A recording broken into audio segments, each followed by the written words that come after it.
안녕하세요. 책 읽어주는 블루밍이에요. 오늘은 콩쥐와 팥쥐를 읽어볼 거예요. 많이 시청해주세요. 콩쥐와 팥쥐, 글 조은숙, 그림 김영희. 콩쥐와 팥쥐. 옛날에 콩쥐라는 여자아이가 살았어. 콩쥐는 어머니, 아버지와 행복하게 살고 있었지. 그런데 어느 날 갑자기 콩쥐의 어머니가 돌아가셨어. 그리고 얼마 후 콩쥐 아버지는 다시 혼인을 했어. 새어머니는 팥쥐라는 딸을 데리고 왔는데 마음씨가 아주 고약했어. 아버지가 집을 비울 때면 새어머니와 팥쥐는 콩쥐를 괴롭히고 힘든 일만 시켰지. 하루는 새어머니가 콩쥐와 팥쥐를 불렀어. 오늘 안에 밭을 다 매놓아라. 그러면서 콩쥐에게는 나무 호미로 자갈밭을 매게 했고 팥쥐에게는 쇠 호미로 모래밭을 매게 했지. 콩쥐는 온종일 밭을 매고 또 매었어. 하지만 나무 호미로는 자갈밭을 매기는 너무 힘들었지. 열심히 매다 보니 나무 호미가 뚝 부러지는 거야. 콩쥐는 서러워서 엉엉 울었어. 착한 콩쥐 울지 마라. 하늘이 너를 보고 있단다. 내 너를 위해 내려왔으니 맛난 음식 먹고 기운 내거라. 그때 하늘에서 검은 소가 내려왔어. 콩쥐야, 콩쥐야, 개울에서 몸을 씻고 내 뱃속에 손을 넣어보렴. 콩쥐는 소가 말을 하자 깜짝 놀랐지만 검은 소가 시키는 대로 했어. 그런데 소의 뱃속에 밥이며 떡이며 잔뜩 들어있는지 뭐야? 콩쥐는 실컷 먹고 남은 것은 싸가지고 집으로 돌아왔어. 아니, 그 많은 음식이 어디서 났니? 콩쥐를 보자 팥쥐가 샘이 나서 물었어. 콩쥐가 자갈밭에서 일어났던 일을 얘기했어. 뭐라고? 그럼 나도 자갈밭은 내가 말 거야. 팥쥐는 서둘러 자갈밭으로 갔어.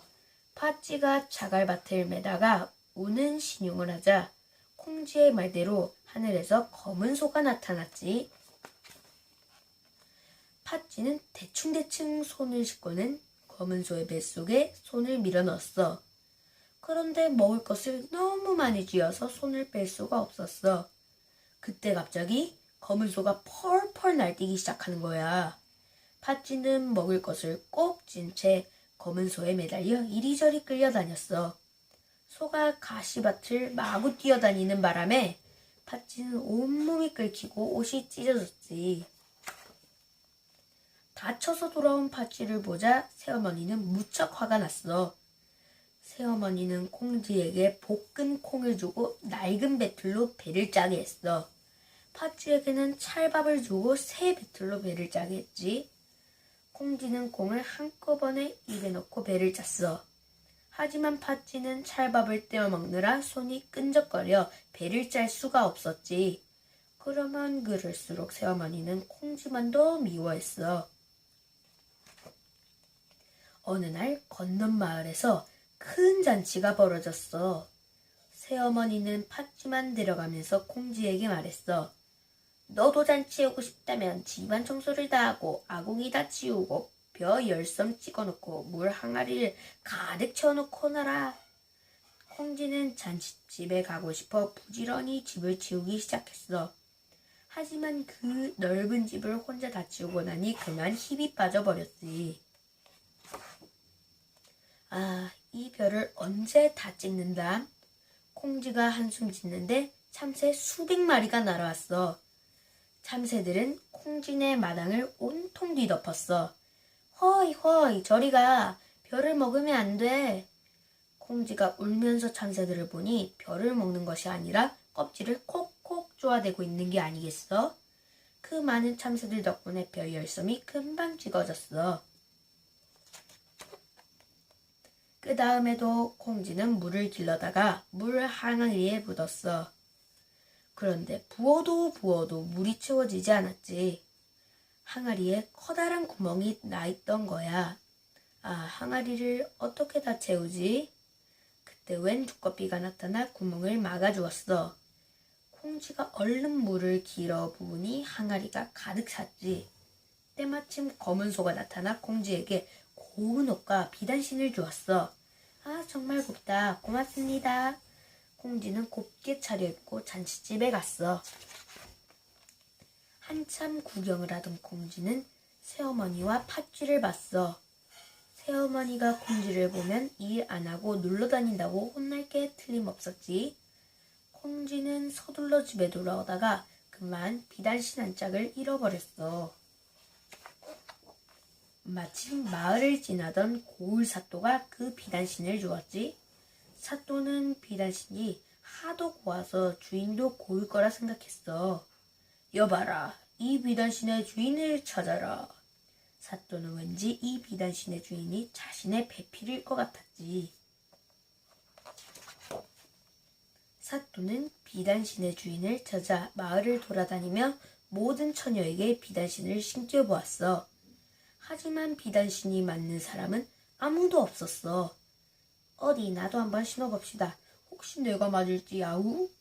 팥쥐와 새어머니도 신어보았지만 맞을 리 없었지. 마침내 콩쥐의 차례가 되었어. 비단신은 콩쥐의 말에 딱 맞았지. 사또는 콩쥐를 아내로 맞았어.